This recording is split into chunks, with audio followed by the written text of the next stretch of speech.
In the name of Allah, the Beneficent, the Merciful.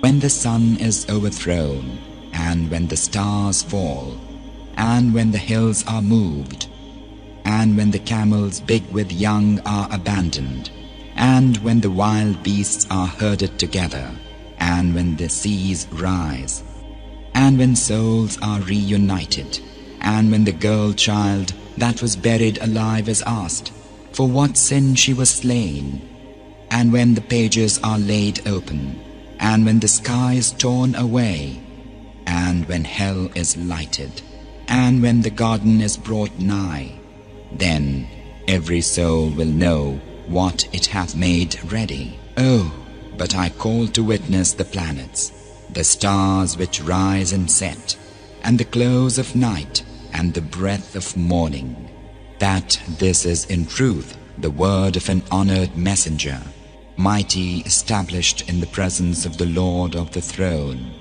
one to be obeyed and trustworthy.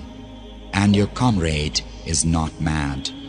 Surely he beheld him on the clear horizon, and he is not avid of the unseen.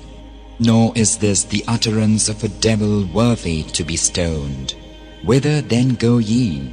This is naught else than a reminder unto creation, unto whomsoever of you willeth to walk straight.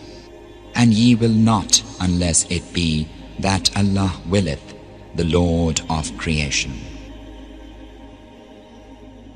تذكر يوما كنت تعانق دمعة الفكر تناجي الله في صبر وترجو رحمة تسري